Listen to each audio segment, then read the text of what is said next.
I'd planned this trip for weeks, doing all my research with what all I needed, who was going to be there, and I felt like really prepared. And then we landed in Brazil.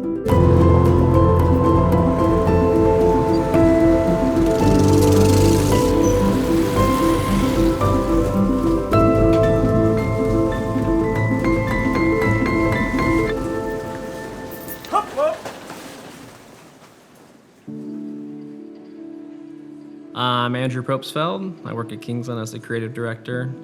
I'm a dad of 2 kids. I create and help lead all the creative media stuff, bumpers, videos, stories, things like that. Recently, I had the opportunity to go to Amazon. My experiences before this trip were very much like, this is just a job. I'm just gonna go and film this really cool opportunity in Brazil and get some amazing, beautiful shots. And that's kind of where things really shifted for me. We board at like 11 p.m. at night to fly through the night to Bogota. We land in Bogota and quickly get on our connecting flight to Leticia.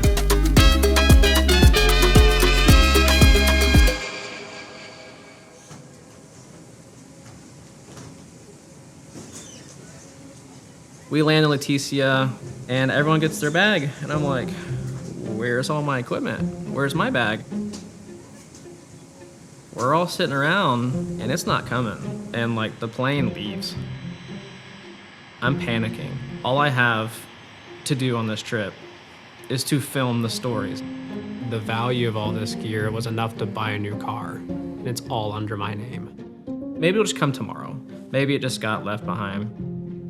I don't have a cell phone that works here. Like, how are they supposed to contact me?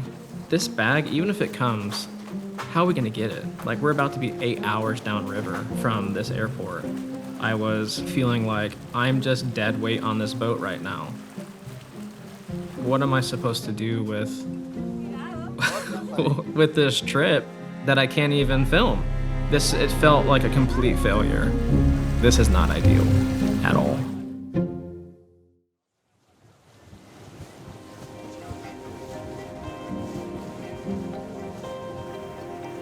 Before we even step on the boat's moving, we're off, and we're heading downriver, and it's an 8-hour boat ride.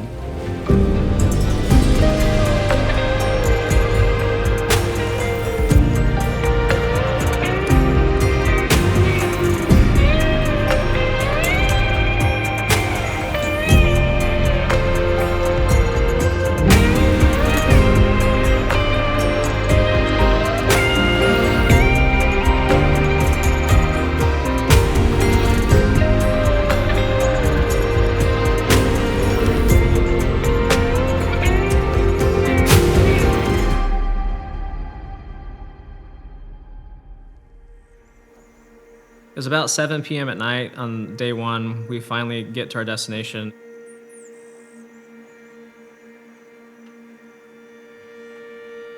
For security reasons, we decided not to dock at our town, Atalaya. So we ended up just anchoring down in the river, and we just floated all night.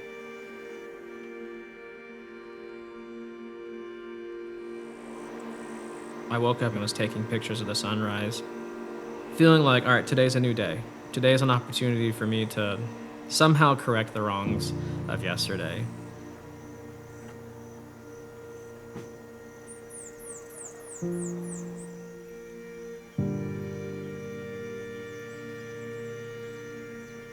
I was feeling really motivated. The scenery is beautiful. The breeze was amazing.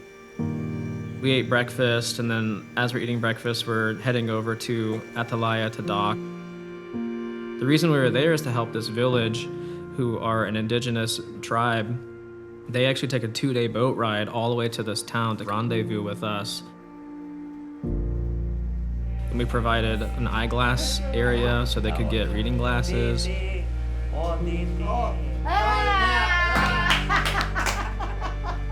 We had a nurse and a doctor with us, and they both set up a clinic.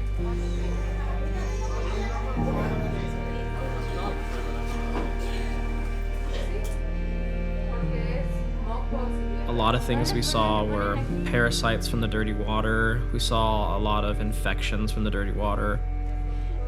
Did you find a pain saw a lot of pregnant women, so we passed out all of our prenatal vitamins.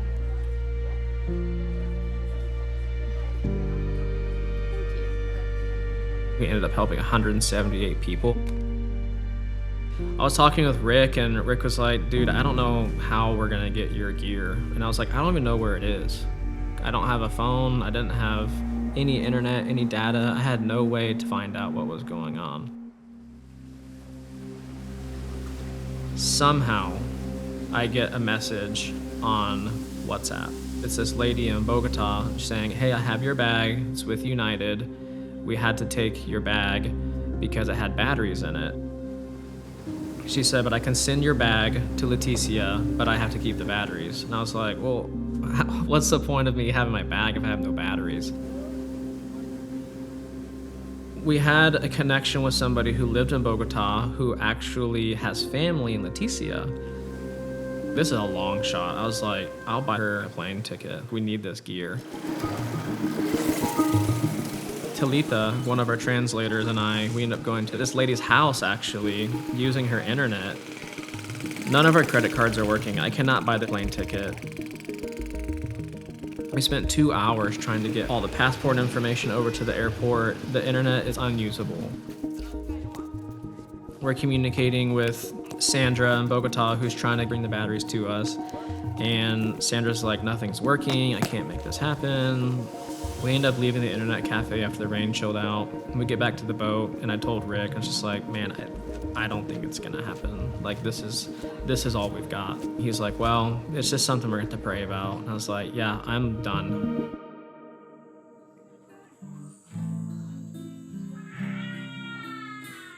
They start singing, and they started leading worship.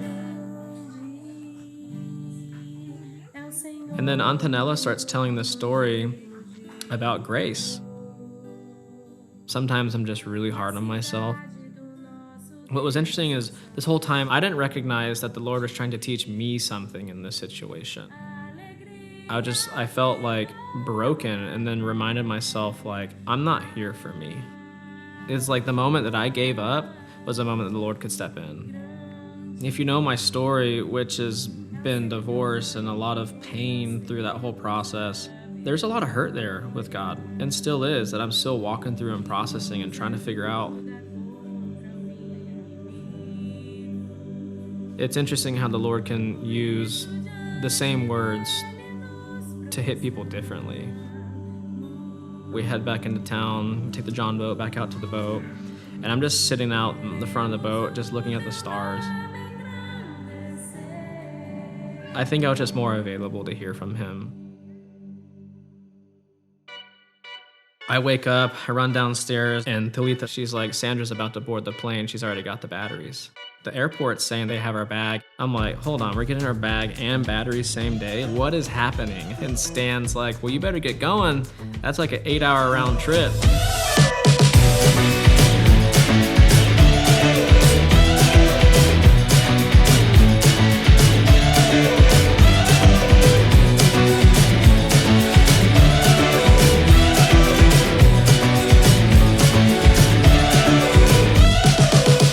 As we're walking into the airport, we go over to baggage claim, and we get my bag, and as I'm like signing the document, he's like releasing the bag to me, I look behind me, and Sandra's got her backpack on, her little suitcase, and she's got the batteries. I'm like, holy cow, like in real time, like everything just aligned perfectly. That was a really cool moment for all of us. It just felt like a huge mission accomplished, like literally across the continent. So I'm like elated at this point. Like I'm smiling ear to ear. I've got all the gear, I've got all the batteries. Like I'm ready to go.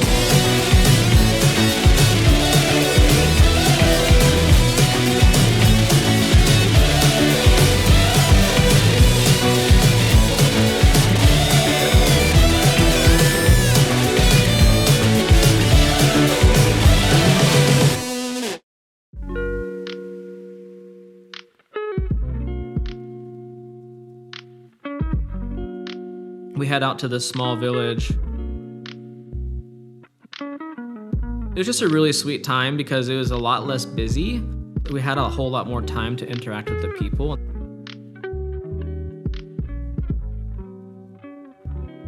By the end of the day, all the kids are asking us, do you want to go to the waterfall? Do you want to go to the waterfall? And I'm like, what is this waterfall y'all keep talking about? And of course we say yes, like it's so hot. We head all the way down to this waterfall and we get there and it's like a foot tall. No one cared. Like it was a sandy style beach and all the kids are jumping in. Something I've always struggled with is participating in life. Now being a documentary filmmaker and a filmmaker in general, all I do is capture other people's lives. And like, it was in this moment, I feel like the Lord showed me like, no, like you can join in life too. Like you don't have to just capture those moments. That was such a sweet moment where I just jumped in, like set the camera down and just enjoyed being with those kids. I'm like throwing kids in the river and in the middle of the Amazon. We end up going out back to the boat. We say bye to the village and we head on back. And there's another 8 to 10 hour boat ride all the way back to Tabatinga. We stayed in town in Tabatinga that night and the next day we flew out. I think since the trip, my perspective on God and life is just more open-minded. Because I think a lot of my pain is, God, where were you in my marriage? When I was on my knees begging for you to save my marriage, where were you? Like, I felt abandoned. I've been in ministry for almost 15 years. And like, these are all my own thoughts, but I was just thinking like, God, am I an employee of you? Or am I truly your son? Because sometimes I feel like the closer I get to you professionally, the further I get away from you personally. Kind of hit me in the face with just like, it's not about you, bro. It's not about what you're trying to do. I think he brought me back to like, it's what I'm trying to do. And him continuing to use me. I know that I will eventually come out of this situation of like staying in this place of hurt. I really do feel like that stuff will be resolved. But until then, like, I think my orders are just to continue to trust and rebuild that trust in him. Just having that open-mindedness, I don't think would be possible without this trip. When I thought I was too far gone, you started running and you didn't stop. You